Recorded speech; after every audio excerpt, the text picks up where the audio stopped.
Hey, thanks for making it to Veterans Info Tap. I'm glad you made it. A new bill regarding Social Security has cleared the first hurdle in the Senate. Now, look, you might not be receiving Social Security today, but you probably will. And for those that are, you might want to know. So with that, let's jump into it. But before we do, I want to throw out a very special thank you to Podling Dan. Thank you so much for the super comment. I really appreciate it, Dan, so very much. Podling Dan, thank you. I really do appreciate your support, brother. Thank you. All right, so let's jump into it here. Hit the thumbs up, subscribe, share with a friend, all that good stuff. I really appreciate it. Every thumbs up and every minute watched helps to spread the information. And if you want to support the channel in other ways, consider being a member. I do my best to get back to you in the comments. You can go to the homepage. You'll see highlighted members and a join button. Thank you. All right. So the Social Security bill has passed the first hurdle in the Senate. Let's find out what we are talking about. The Senate is plowing forward with consideration of the Social Security Fairness Act, clearing its first procedural hurdle on what supporters hope is the path to a passage later this week. The Senate voted 73-27 to advance the measure, which could mean higher Social Security benefits for some Americans if passed before Congress leaves this week. Huge. The bill would repeal the windfall elimination provision and the government pension offset. Now that's important as well, the government pension offset. Supporters say the overhaul of the tax rules is key to preventing unfair reductions in benefits for millions of people who have worked in public service, which, by the way, a lot of veterans had worked in public service after their time in the military. But experts have sounded the alarm, as they often do, I'll add, over the measure, saying the rules it targets are aimed at preventing some beneficiaries from collecting both their pensions and relatively higher Social Security payouts than earned. The bill, which passed with widespread support in the House, has backers lining up on both sides of the aisle. That includes Senator Mike Braun, a prominent conservative and deficit hawk who was recently elected the next governor of Indiana. Asked about the bill's projected price tag, Braun told The Hill on Wednesday that he is going to vote for it simply because it's an inequity. Normally, if it didn't have a pay for, I would vote for anything I like the policy on. I've only done that where I felt it's been an inequity that underlies it in the first place, he said. So the fact that it's just not fair is why he's voting for it, which actually kind of makes sense, right?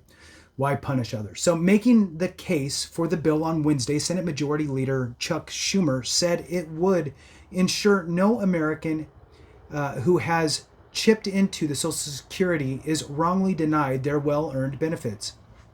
This afternoon, we will vote whether or not to take up the Social Security Fairness Act, a bill repealing two flawed policies that eat away at benefits of many Americans who at some point or another worked as teachers, firefighters, postal workers, or other public sector workers. Some have expressed concerns about what it could mean for the program's insolvency date. So that's a very true issue, right? Moving on, there's a quotation. I think it is very disrespectful to the people who are on Social Security to expand Social Security when Social Security is already in the process of going bankrupt, said Senator Rand Paul. He told The Hill on Wednesday. I don't think conservatives are supporting this bill, quotation.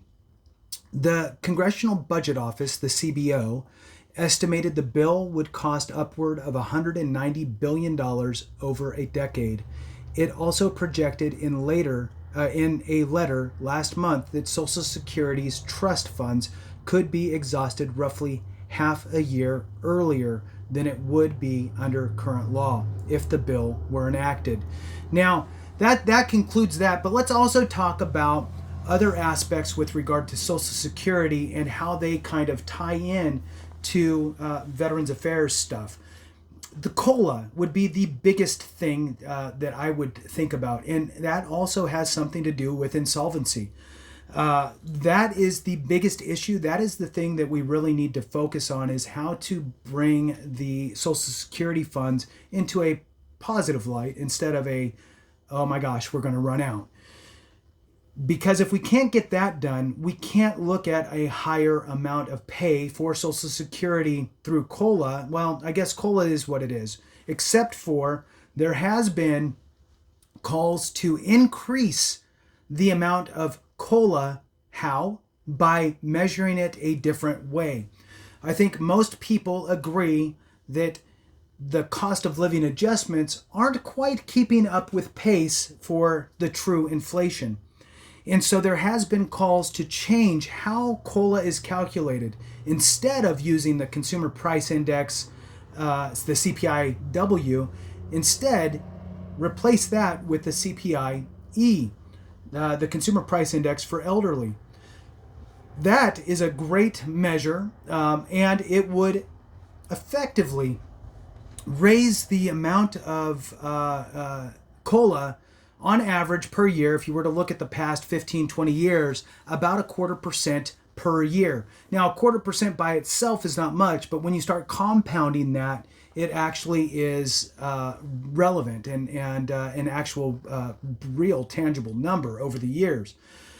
So the CPIE is a great opportunity for us to increase Social Security COLA, and by default, Veterans Affairs benefits such as disability compensation.